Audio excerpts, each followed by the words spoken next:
According to recent data from the Federal Reserve Bank, over a third of Americans earning more than $250,000 a year currently live paycheck to paycheck.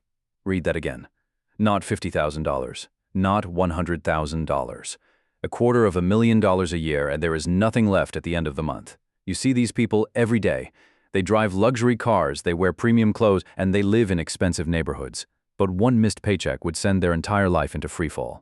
The financial media loves to blame inflation. They point to the rising cost of groceries, the price of gas, and structural economic headwinds. But here is the brutal reality nobody wants to admit. Inflation is not the primary reason high earners are broke.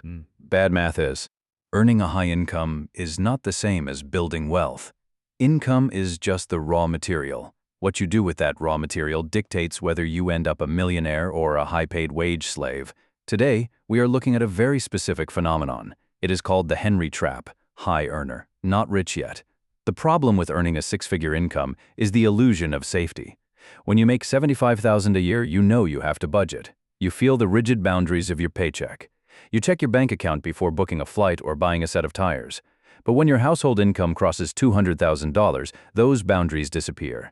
You stop checking the price of dinner. You lease the luxury SUV because the $1,000 monthly payment easily fits into the cash flow. You buy the house in the premium zip code.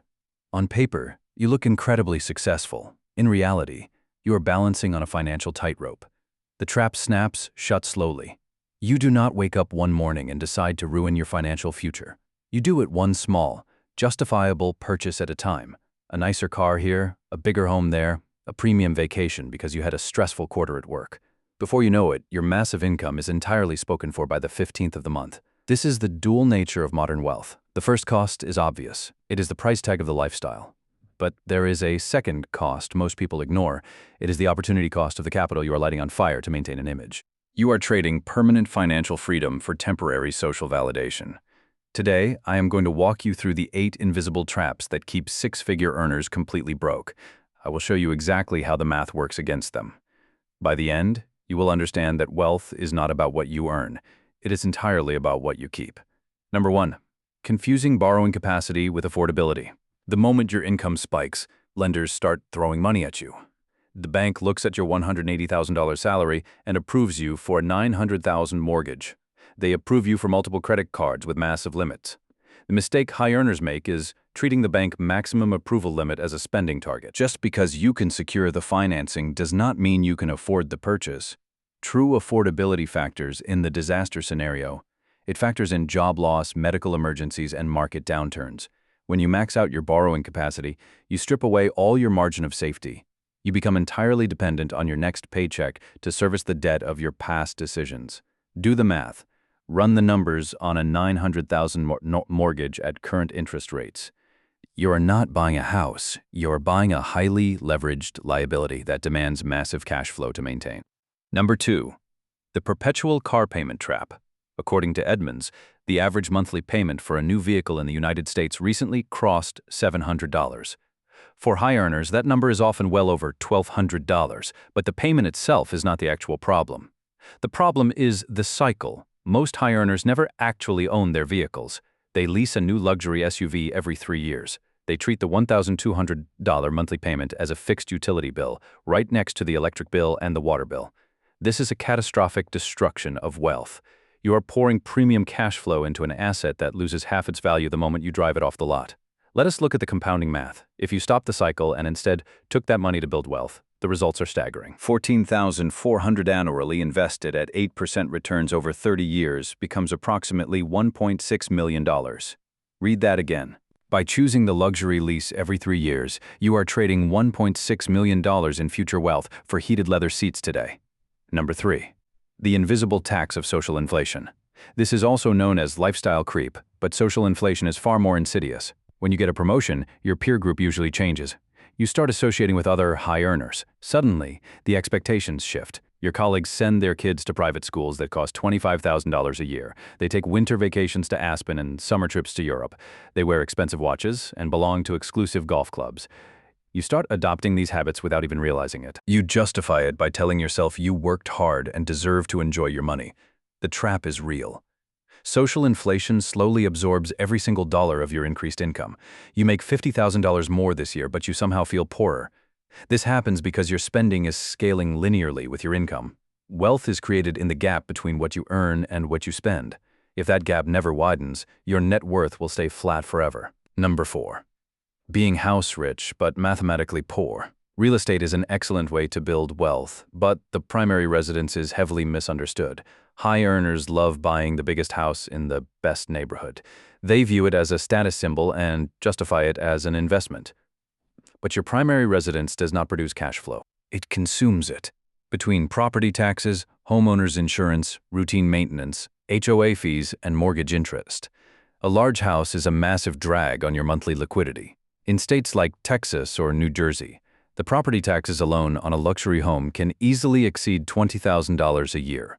That is $20,000 of post-tax income completely wiped out before you buy groceries or save a single dime. On paper, these homeowners have a high net worth because of their home equity. In reality, they are suffocating. They cannot access that equity without selling the house or taking on more debt through a HELOC.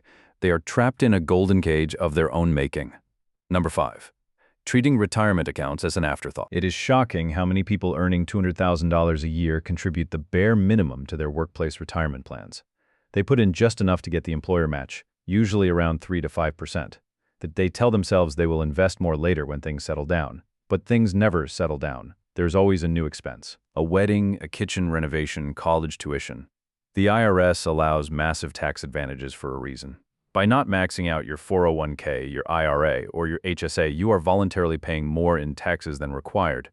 You are handing your wealth to the federal government instead of paying your future self. The math isn't complicated. The behavior is.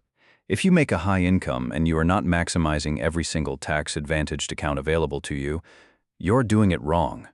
You are prioritizing present consumption over permanent security. Number 6. Paying the convenience premium without leveraging the time. High earners love buying convenience. They pay for food delivery, lawn care, house cleaning, and premium travel. The justification is always the same. They say their time is too valuable to spend cutting the grass or cooking dinner. And mathematically, they might be right. If you earn $150 an hour, paying someone $40 to mow your lawn makes sense. But here's the catch. This only works if you actually use that recovered time to produce more value or improve your life. Most people do not. They pay a massive premium to have dinner delivered by DoorDash, and then they spend the recovered hour scrolling through social media or watching TV. You are bleeding cash for convenience, but you're wasting the time you just bought. The convenience premium only pays a dividend if you reinvest the time into your health, your relationships, or your income. Otherwise, you're just getting lazier and poorer simultaneously. Number 7. The bad debt versus good debt confusion. The financial industry has convinced the middle class that certain types of debt are inherently good.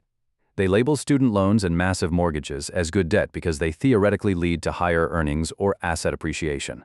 This categorization is incredibly dangerous. Debt is a tool, it is leverage, and leverage amplifies both gains and losses. Taking out $150,000 in Parent Plus loans to send your child to an expensive out-of-state private college is not good debt. It is an emotional purchase funded by terrible math. Taking out a massive mortgage at a 7% interest rate to buy a depreciating McMansion is not good debt. High earners fall into this trap constantly. They accumulate massive balances of so-called good debt, assuming their high income will always be there to service it. The moment an economic shock hits or an industry restructures, the good debt destroys them just as fast as credit card debt would. Number 8. The fear of market volatility. The final trap is a fundamental misunderstanding of risk. Many high earners accumulate cash. They keep $100,000 or $200,000 sitting in a standard bank account. They are terrified of a stock market crash.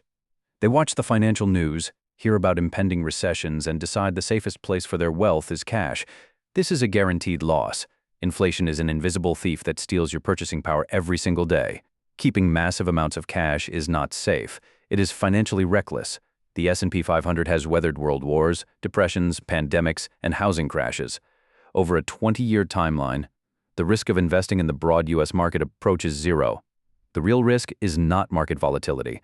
The real risk is outliving your money because you were too scared to compound it. Cash is for emergencies. Investments are for wealth. If you confuse the two, you will work until the day you die. Let us look at two different paths to see how this plays out in the real world. David and Michael both live in the suburbs of Chicago. They are both 45 years old. They both earn exactly $220,000 a year working in corporate management. David drives a brand new leased BMW X5. He lives in a $950,000 house with a massive mortgage and a $1,200 monthly HOA fee. He wears a luxury watch, vacations in Florida, and maxes out his credit cards to fund his lifestyle. On paper, David is the picture of American success, but David's net worth is completely tied up in his home equity. He has less than $50,000 in liquid investments. He saves almost nothing at the end of the month. If David loses his job on a Friday, he is mathematically bankrupt by the following month. He is entirely dependent on his next paycheck to keep the facade from crumbling. Michael took a different route. He drives a 5-year-old Toyota Highlander that he bought used and paid off completely. He lives in a modest $450,000 house in a slightly less prestigious neighborhood. His mortgage payment is a fraction of David's, and he has no HOA fee. Because his fixed costs are so low, Michael maxes out his 401k, his Roth IRA, and funnels an additional $3,000 a month into a standard brokerage account. Today, Michael has a liquid investment portfolio worth $1.2 million. Same city, same income, same age. Both end up in completely different realities. David looks wealthy, but is entirely fragile. Michael looks average, but is financially bulletproof. One is playing a game of status. The other is playing a game of freedom. The ultimate truth about money is that wealth is what you do not see. It is the cars not purchased. It is the upgrades declined. It is the invisible portfolio of index funds quietly compounding in the background, while the rest of the world maxes out their credit limits to look successful. When you earn a high income, society expects you to spend it. The marketers target you, the banks encourage you, your peers pressure you. They want you to participate in the great American consumption engine. They want you to trade your permanent freedom for temporary luxury. The pressure to conform to the high-income stereotype is relentless. You have to decide what you actually want. You must choose between the appearance of wealth and the reality of it. Do you want a driveway full of depreciating metal, or do you want the optionality to walk away from a job you hate without panic? The math is entirely in your hands. Earning a lot of money is a fantastic start, but it is only the first step. True wealth is not defined by the size of your paycheck or the badge on your steering wheel. True wealth is the absolute ownership of your time. Stop buying things to prove you made it. Start buying your freedom instead.